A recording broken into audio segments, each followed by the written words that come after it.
दोस्तों, भारतीय सेना विश्व की कुछ सबसे शक्तिशाली सेनाओं में से एक है, जिसके सामने बड़े से बड़े देशों की हालत खराब हो जाती है, क्योंकि सभी को इस बात का अंदाजा है कि भारतीय सेना अगर चाहे तो किस हद तक के सैन्य ऑपरेशन करने की क्षमता हमारे पास मौजूद है, जिसके कुछ उदाहरण तो हमने हाल ही में करके दिखाए। इसके अलावा इतिहास में भारत ने जितनी भी जंग लड़ी है, उनमें से अधिकतर में भारत ने एक तरफा जीत हासिल की है, जो हमारी मिलिट्री क्षमता को साफ तौर पर दर्शाता है।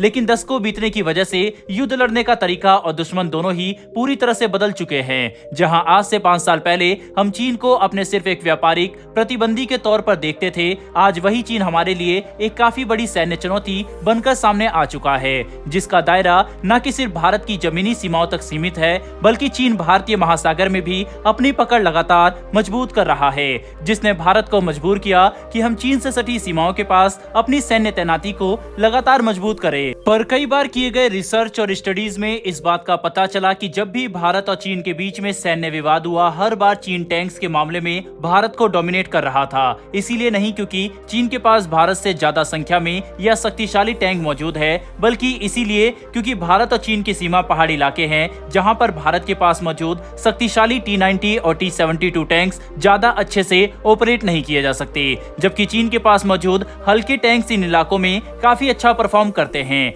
ऐसे में भारत ने ये बात अच्छे से समझ ली कि अगर भविष्य में हमें चीन के साथ कोई भी युद्ध लड़ना है और अपनी सीमा का बचाव करना है, तो इसके लिए हमारे पास हल्के टैंक्स होने चाहिए, क्योंकि पहाड़ी इलाके में फायर पावर से ज्यादा मोबिलिटी काम आती है। जिसे ध्यान में रखकर भारत ने कुछ समय पहले ही हल्के टैंकों को खरीदने का नोटिफिकेशन जारी किया, जिसके तहत भारतीय सेना शुरुआती दौर में 350 लाइट टैंक खरीदने को तैयार है। और अब इसी टेंडर में रूस की कंपनी रोसब्रोन एक्सपोर्ट ने बड़ी एंट्री की है। दरअसल दोस्तों, रूस भारतीय सेना को अपना स्प्रूट HDM-1 लाइट टैंक ऑफर कर रहा है, जो विश्व में मौजूद कुछ सबसे शक्तिशाली और तेज लाइट टैंक में से एक है। इस टैंक में कुछ ऐसी खूबियां मौजूद है जो इससे 2 गुने भारी टैंक में होते हैं, जिसकी वजह से रूस इस टैंक की परफॉर्मेंस को लेकर काफी ज्यादा कॉन्फिडेंस है। और इसी वजह से रूस चाहता है कि इस टैंक का ट्रायल भारत में किया जाए, ताकि भारतीय सेना इस टैंक की क्षमता को लेकर पूरी तरह से संतुष्ट हो जाए, जिसके बाद इसकी सप्लाई को लेकर बातचीत आगे बढ़ाई जा सके। अगर भारत में स्प्रूट HDM-1 लाइट टैंक के ट्रायल होते हैं और उनमें ये टैंक काफी अच्छा परफॉर्म करते हैं, तो इस बात की काफी संभावना है कि भारतीय सेना इसे अपने बेड़े में शामिल करने के लिए आगे बढ़े, क्योंकि चीन की चुनौती हमारे सामने अभी है और हमें कम से कम 100 से लेकर 200 लाइट टैंक की तत्काल जरूरत है, ताकि हम चीन से सटी सीमा पर इन्हें तुरंत डिप्लॉय कर सके, जिसके बाद शुरुआती रिक्वायरमेंट के अतिरिक्त 150 टैंक्स की खरीद की जा सकती है, जो आने वाले कुछ सालों में भारत के पास लाइट टैंक्स की कुल संख्या 350 तक पहुंचा देंगे। वहीं पर अगर हम स्प्रूट HDM-1 लाइट टैंक की कुछ खूबियों की बात करें, तो इस टैंक में 125 mm की बैरल मौजूद है, जो अपनी श्रेणी के दूसरे टैंक्स के मुकाबले 20 mm ज्यादा है। यानी स्प्रूट टैंक दुश्मन के ज्यादा भारी टैंक को भी आसानी से तबाह कर सकता है। यहाँ तक कि इस टैंक की फायर पावर इतनी ज्यादा है कि इसमें लगे गन्स किसी मजबूत टैंक के रिएक्टिव आर्मर को भी तबाह कर सकते हैं। इतना ही नहीं, बल्कि ये टैंक 500 किलोमीटर की रेंज रखता है और 70 किलोमीटर प्रति घंटे की रफ्तार से जमीन पर दौड़ने में सक्षम है। पर सबसे ज्यादा हैरानी की बात तो यह है कि स्प्रूट टैंक 18 टन वजनी होने के बावजूद पानी में 10 किलोमीटर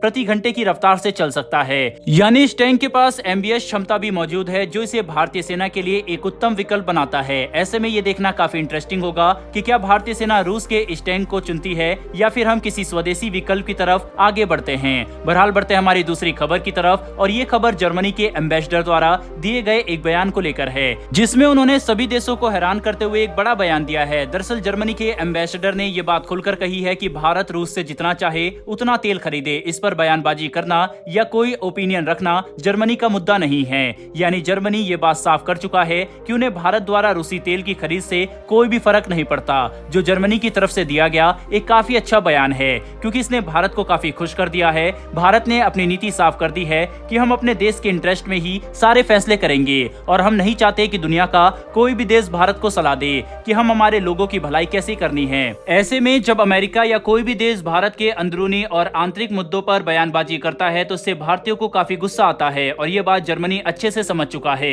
जिसकी वजह से जर्मनी एम्बेसडर द्वारा इस तरह के बयान दिए जा रहे हैं। वहीं ऐसे बयान भारत के साथ अपने संबंध मजबूत करने की तरफ एक अच्छा कदम है जर्मनी का। बहरहाल दोस्तों, इस वीडियो में इतना ही। अगर आपको यह इन्फॉर्मेशन और वीडियो पसंद आई हो, तो वीडियो को लाइक करके हमारी आने वाली डेली ऐसी वीडियो के लिए चैनल को सब्सक्राइब कर बेल नोटिफिकेशन अवश्य दबा लें। फिर मिलेंगे ऐसी एक नई वीडियो के साथ। धन्यवाद। जय हिंद।